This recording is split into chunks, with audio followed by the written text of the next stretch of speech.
Hey everybody, Carson here. I just wanted to quickly introduce a gaming podcast that we have for you guys that we're going to post on YouTube's every Tuesday morning. It's called The Checkpoint, and on it we're just going to go over various topics within the gaming industry, such as some of our favorite game franchises, what we think certain things can improve in games. We might do review discussions on games and stuff, and just give us our impressions of what we've been playing. But it's a gaming podcast, and I'm super excited to kick this thing off bi-weekly, so I hope you guys can join us every other Tuesday morning. And the first one that we have for you guys, which is today, is the Nintendo Switch and what we expect its online capabilities should be. Now, as a quick public service announcement, we recorded this before they released the information of how much the online service will be, and it's been set around $20. So when you hear us talk about how much we think it's going to be, just keep in mind that we recorded that beforehand. And with that, everybody, please enjoy the episode, and I'll see you within it. Hey there, everybody, and welcome to the first episode of Checkpoint on the Geek XP. I'm Marley, and this week I'm joined by Carson. Hello, everybody. And Nate. Hello. And this week we're going to be talking about the Nintendo Switch and their whole online situation. But first off, let's go through what we're playing right now. So, Carson, what are you playing? So I've been kind of going through Final Fantasy 15 slowly. I don't usually play games like this in this manner. Like when I get a game, I usually play it a lot. Mm-hmm. But what's cool about Final Fantasy 15 is it is separated into chapters. And at the end of every chapter, it's always a great spot to like stop playing. For, like I always feel like I could keep playing if I wanted to, but it's always like a nice little break point where I was like, okay, I'll drop off it for now. But right now, I'm on chapter 14 of Final Fantasy 15. I'm not going to spoil anything, so no spoilers. Everyone dies. But I have no idea. So far, I think this game is really good. The only other Final Fantasy game I played was Final Fantasy 13, and I liked the battle system in that game, but other than that, I wasn't a big fan of it. But lightning is waifu, so... I don't know what that means. I disagree. But, I mean, you're wrong, but that's alright. Okay. Continue. So, Final Fantasy 15, it's an open world Final Fantasy, but not for the whole game. Woo! Wait, When you bad? hit chapter 9, it becomes linear. That's kind of lame. And I thought it would be lame too.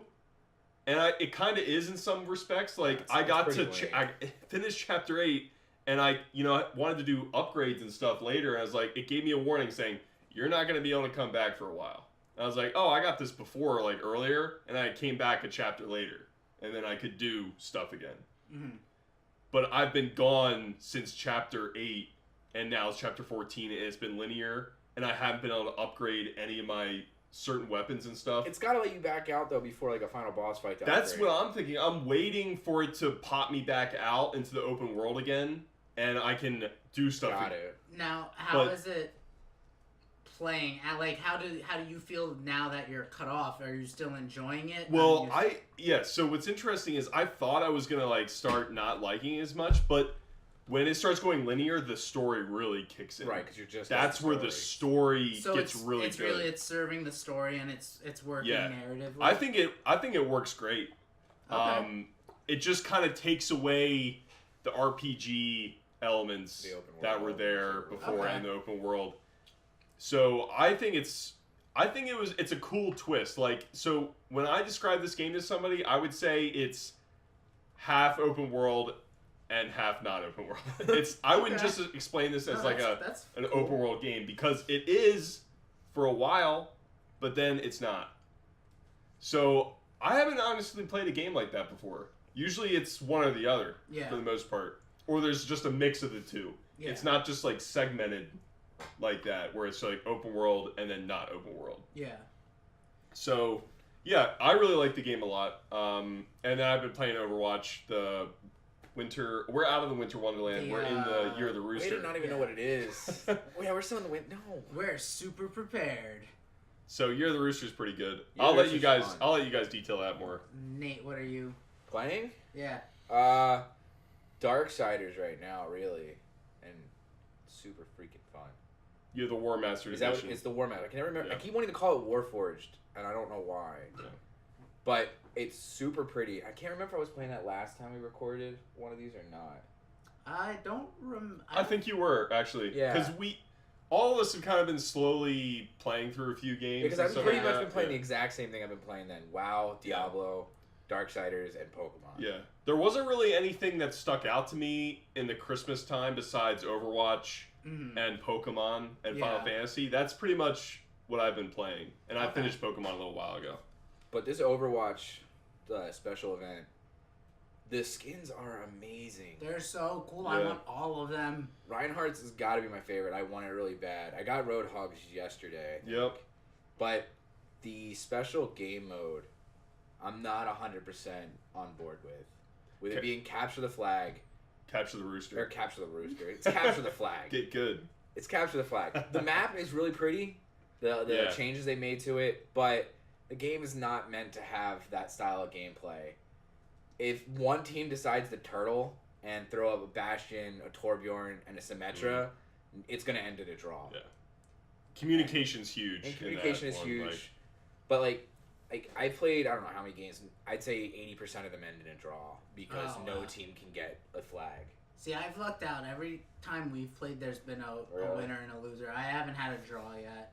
Nah, the few times where it's ended in an actual... When I lose, we lose really badly, and it's somewhere along the lines of they kill us all, take one flag, and while one person runs it back, they hold the point. Yeah. And then by the time the flag respawns, we're still fighting for our own point back. Yeah. Oh, wow. And they just end up capping 3 flags in a row. Yeah. Usually Symmetra and Torbjorn are sitting On the around or Bastion. It's terrible. It's usually the same comps most of the time. Yeah. They just turtle on your own point, and then you can't do anything about it. And the game really, you need a Symmetra on your team. Yeah. Like, she's just perfect for that game mode. Yep. But So I've been playing the Mega Man Legacy Collection. Mega Man! It's Mega Men? Mega Men? The Mega... The Mega Men? The Mega people? No, the Mega Man games, yeah. It's Mega Man 1 through 6. They've all been, like, beautifully remastered. There's a scanline mode, so you can act like you're playing on a CRT TV. Yeah. That's pretty great. Which is awesome, and it looks great, too. It looks so great that it's bad, you know. So that's really fun. Those games are hard as fuck. Yeah. Those old school games, man. Yeah, they are no joke. But I've been playing that because I love Mega Man, and God knows we're not going to get a new one anytime soon. No, that attitude. He just lives in Smash Bros. We're not. Capcom said their plan going forward is to do mostly, like, remastered collections. Yeah. What a terrible plan. Because, like, Inafune is kind of, like, done, I feel like. Honestly, yeah. like, the guy had his time in the sun a while ago. Yeah. And his latest entries into, like, video games hasn't been that great. Like, Mighty Number 9 was, at best, mediocre. And then Recore got mixed reviews. I heard the platforming was really good in Recore. I remember when that trailer first dropped. I was super into it. They had Inafune's name in that game, but I don't know how much he actually did in there. Yeah, you know, like he poked it. Well, that's maybe. You know, a lot of people say that Inafune gets too much credit for Mega Man. That, like, he was the character designer and he came up with the world and stuff, but that it was a lot of other people too. Yeah. And it's like, he's not like a Miyamoto. You know, where like Miyamoto is key to Mario.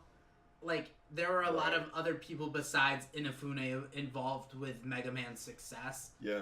So it might be one of those things where just all the spotlight got put on him, but in actuality, he's not maybe that amazing. I don't want to like downplay. So you're saying he's terrible? Yeah, totally. Yeah. A similar, if I can just interrupt real quick, a similar situation is Iga.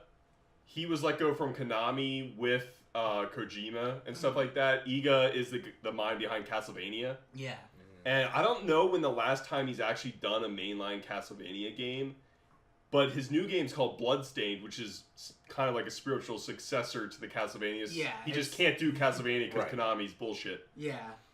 But he, I feel like, is kind of like Inafune. They're like legendary developers. And I'm wondering if Iga still has it, whereas I think Inafune doesn't really have it anymore. No. So like I'm hoping Iga's game's probably coming out in like 2018 or maybe this year. Yeah. And it's kind of similar to Mighty Number 9, like it's 2.5D ish. Yeah. And I've seen some of it, and it looks really good, the parts they showed, but we gotta wait and see. Mighty Number 9 looked good at 1.2. Yeah, yep, exactly. So we'll have to wait and see on that. So I'm playing the Mega Man Legacy Collection because I love that little blue bomb man, and it's so much fun. I love those games. Yeah. And then I've been playing Year of the Rooster. I still have not gotten the Diva skin. You know who has gotten the Diva skin? Both of you guys, Yeah. shut the hell up. Got that real fast. I got Um, 2 Diva skins and a Diva emote in one box. Fuck you. That's Marley's favorite character. Waifu. Nate, what don't you get? She's waifu. Alright, You got say your so. waifus. Okay. Everyone's got their waifus. Is that a Let fact? us know who your waifus are in the comment section below. People are weird. One day somebody will let you know. I hope so. Then we'll do a waifu episode of the Checkpoint. Oh man. So I'm playing that, and then I gotta beat Pokemon. Yeah, you do. God, it's beat- taking forever. I beat the main story. I'm just at the Pokemon League. Oh, well, I just beat that like 2 days ago. Yeah, So What are your whatever. Pokemon levels at? Mid 50s to late 40s. Oh. If You gotta if get ever, that if anyone's in their 40s still, definitely get them in the 50s. Yeah. But that's it. And also on my just get end. good. That Great advice. Just honestly, like it's at the point where I'm like kind of like weaning myself off video games. That way, when the Switch comes out, I'm like real thirsty. Ooh. It's terrible. Oh. Yeah. Which brings us to our topic of discussion this week, but we will get back to that after a quick break. All right, everybody, and we're back. And our topic of discussion this week is the Nintendo Switch's online service and what we think about it, what we like, what we think they can do better, and the overall air of mystery that Nintendo has had around it for whatever reason.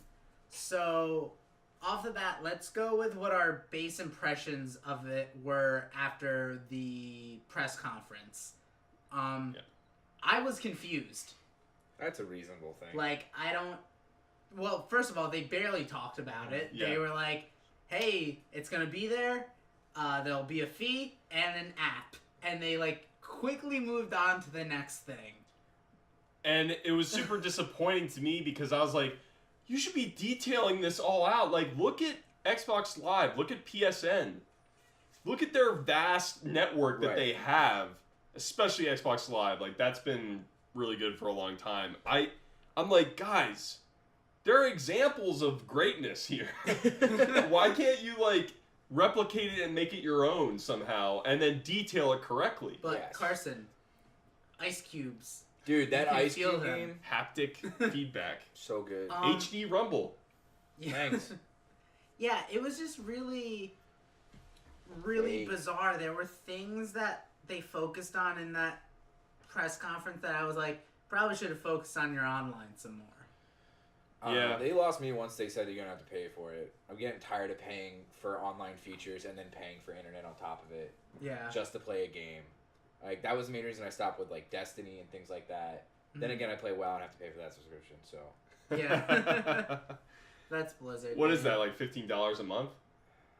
Something like that. I think I pay $40 for the year. See, online subscriptions for me haven't really bothered me, but that's only been for Xbox Live. That's the only online subscription I've I ever don't play gone enough to. games on Xbox It's Live. $60 for a year, which to me is like not really that much money at the No. end of the day. So I'm just like, just keep renewing it. I never go month to month. I just keep renewing my yearly subscription. To be fair, I have not used the online capabilities of my Xbox One since Destiny?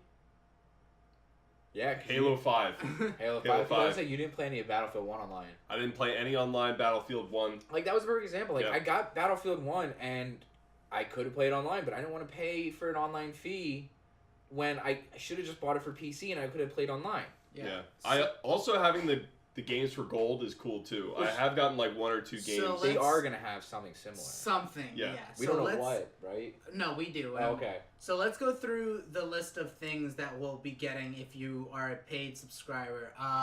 You'll have online gameplay, online lobby and voice chat app, the monthly game download, the exclusive deals, and then the rest of it is all stuff that you'll get with like a free account. Like eShop, friend management. Yeah. So I think the big one is the app. Yeah. What the hell is the app?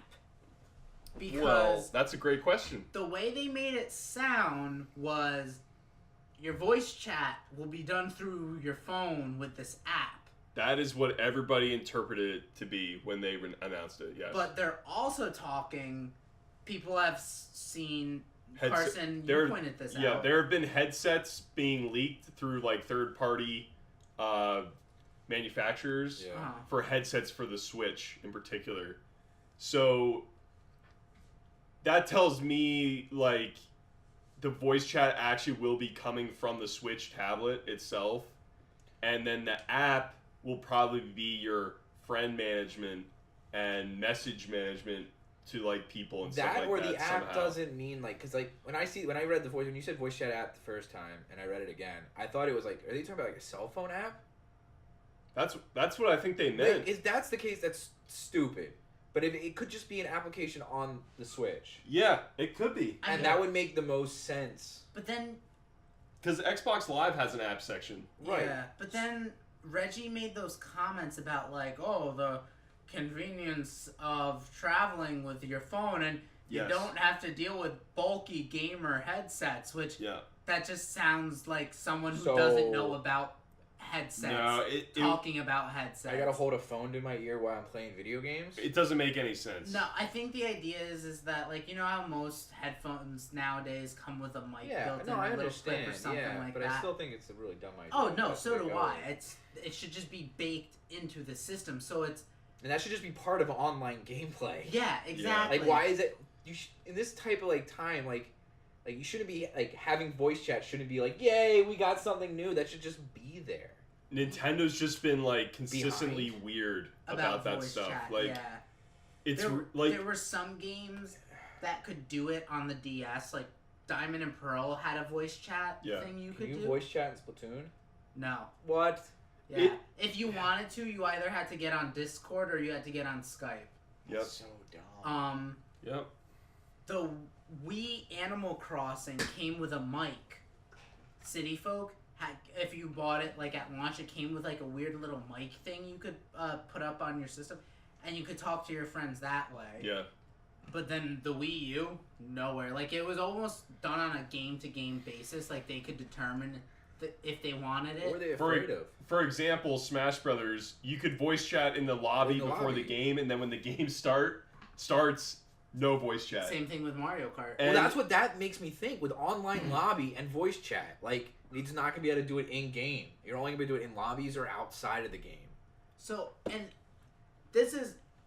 See, and we all have different interpretations of it, which they need to get in front of the messaging for this.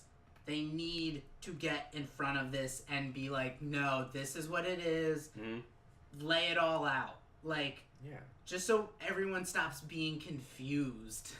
Well, I'll tell you this right now. I'm pretty sure that the Switch is kind of being rushed out here, and I think if there wasn't any time constraints or anything on them, they would have released this holiday coming up. You think so?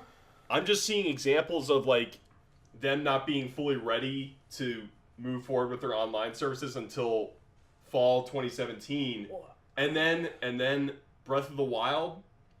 Like we look at their launch lineup, which is pretty shallow too, and Breath of the Wild's a Wii U game / Switch game. My kind of theory is, obviously I don't know what Nintendo's thinking, but my theory is I think Nintendo had to get the Switch out and they couldn't keep Zelda. They kept promising it for so long, and finally they're like, okay, we're going to go for this March release. They released the 3DS in March before, and I think they were decided to go with that. They couldn't keep Breath of the Wild until holiday, so they're like, we're doing the Switch. Like, it became apparent that Breath of the Wild kept getting delayed, and it was like, yep, this is definitely coming on the Switch. I really think if they would have waited till holiday 2017, they could have had a stellar launch lineup. But they felt like they had to get out in March. Yeah, probably. So that's just my thoughts on that. And then, so the other thing is how they're doing the monthly game download. Now, that's great, but well, hold on, Oh. because there's some strings attached to that too. no. So, PS4 and Xbox Live, you get the games, and as long as you're paying for Yeah. the subscription, you keep them. Yeah. This is a NES or an SNES game. That's some of them will have online play like added to their code, so that's cool. Well, that's Yeah, that's cool. So if you want to play Super Mario Kart, it's one game a month. Okay. It's a monthly rental. So you can't keep it permanently as long as you're paying. You get it. You get to play it for the month. At the end of the month, a new game comes out. That's terrible. Now, I agree. It's stupid. Yeah. Here's where I fall on the fence, though. Like, I agree business-wise it's dumb because consumers are used to a standard that that Sony had set with, PS Plus that Xbox then adapted. Yeah. For me, though, when I was paying for PS Plus, I got those games and I never played any of them. I played a couple and I downloaded some of them, but I never, I would say I didn't touch about 90% of them. I played a decent amount. I played a decent amount of Guacamelee when that came out on was PSN. I think had it. So yeah, there'd be a couple of good ones. Like I played that weird platformer about the girl who controls the shadows. Oh yeah, I played a little bit of that too. Yeah. So for me, it's like, as long as they're not charging $60 for this subscription service, What is your guess on the price? I think it's gonna clock in at most like 30 What do you think? I'm going to say 20 for a year. A year? A year For a year. for a year. All right. So for me, it's like if it clocks in at like $20 to $30, and that's how they decide to run it, that's fine. Like, cool. I get Balloon Fight for a month. I'll play it, have my fun, and move on. Right. Like, if it's appropriately priced, I think this model could really work. However, if they come out and this service is $60 a month and this is how they're going to do things, I'm going to be really torn. I mean, I'm going to want to play Splatoon, so that's going to be tough for me not to pay for it, but I don't know if I can. I'll say this. I don't think I'm going to even need online. Like, if they charge $60 a year, I'm not going to do it because I haven't played Splatoon. I know it's a good game, but I'm not going to buy that game knowing that the online subscription is $60. Exactly. And then, because then I'm just going to be Breath of the Wild, Mario Odyssey, Can't wait. Xenoblade Chronicles 2. Yeah. That's great for me. Well, Like, we did look. Splatoon comes out in June. The online service is free until November. that's true. So I'll get my playtime. Yeah, you will. And I'm sure by November I'll be ready to focus on Mario and whatnot. That's true. I forgot about that. Okay. They're gonna come out and tell you that Zelda is gonna be always online, and you're gonna have to pay for it. I'm on the fence about getting Splatoon 2. I gotta think about it. Like, I know it's a good game. I want to play it, but I'm definitely a kid though. I'm not a squid. That's Is fine, that fine? But you're getting the game. Oh, okay. so firm about that. Yeah. You're both getting it. I'm not even getting a Switch. You're getting the Switch when you get eventually. when you get the Switch, you're gonna get it. He's using his Jedi mind tricks on Nate. It's happening. I don't know how I feel about this. It's happening. oh Nate. Oh God. Yeah. So Send help. so I guess we'll get to. I'll get my time with Splatoon, and we'll at that point we should know how much. I mean, how long do you think they're gonna keep the cost of the service a secret? Do you think it'll be until November? I say they're either gonna do another direct before the release of the Switch, or they wait till E3. I'm really expecting E3 to be like really good potentially. I don't want to get my hopes up. I know every year for them. I'm really hoping they have big announcements at E3. If they do, I will forgive them for much of what they messed up in this first conference. Dude, I don't think there's been a good E3 since the one before Smash finally came out. The one where they revealed Greninja. Yep. I don't think I've been... Is that 2013? Oh, so long ago. God. Yeah. No, but no. Or 2014. It was either 2013 or 2014. I was... Yeah. Yeah, it was right around then. Yeah, because it was right before I graduated.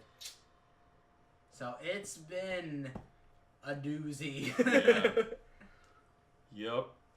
So other than that, is there anything else you guys wanted to touch on? I think I'd like to touch on the quality of their online network. They need better stability in there. Yes. Mario Kart has always been good. Especially if you're going to have us pay for it. If we're paying any amount of money, it needs to be better. Because Smash Bros. Is consistently, like, not very good. Listen, you don't like having lag in your Smash Bros. Match? No. Like maybe 5 seconds worth of lag? Oh, it's You don't terrible. like watching the battles play out in slow motion? Yeah. It's pretty awesome. We've gotten pretty good at playing in that lag, though. Oh, that's so bad. So, like, I hope they can... I think it's just them increasing servers. Like, they need more servers. Or just stronger ones. Or stronger servers. Stronger, like, adapter inside the console So itself. if they're going to invest in better servers or whatever, then I will pay... I will not pay $60 a year. Yeah. That's too much. Now, are the exclusive deals that it's coming with, like, are we talking just, like, discounted game prices? That's super open-ended. Discounts on Yes. games, All right. coupons, stuff like that. GameCube games for eShop. Make it happen, Nintendo. Calm down. It needs to happen. What game do you really They want promised that it bad? for the Wii U. What game do you want? Mario Kart Double Dash, Fire Emblem, Radiant, Path of Radiance. Couldn't even remember the name. Casual. I keep wanting to say Radiant Dawn. Filth Cash. Filled cash. Filled cash. If they release like a bundle of Path of Radiance or Radiant Dawn, and then like together with the new Switch Fire Emblem game, I'll freak out. I'll freak out. I really, really want Double Dash. Double Dash would be awesome. The best Mario Kart game. I never played it. Mario Sunshine. Never played it. I didn't play. Yeah, I've never played Sunshine. Sunshine's so good. So good. If they ever remaster that, I'll play it. boy. Well, I think that's where we'll leave off this week. Let us know what you think about the Nintendo Switch Online service. Are you looking forward to it? Are you just as confused as I and all of us are? Yeah. I'm gonna go ahead and assume that you guys are. Yeah, pretty much. Leave your comments below. If you want to see more Checkpoint, subscribe to the Geek XP, and we'll talk to you guys next time. See ya. Bye. Bye.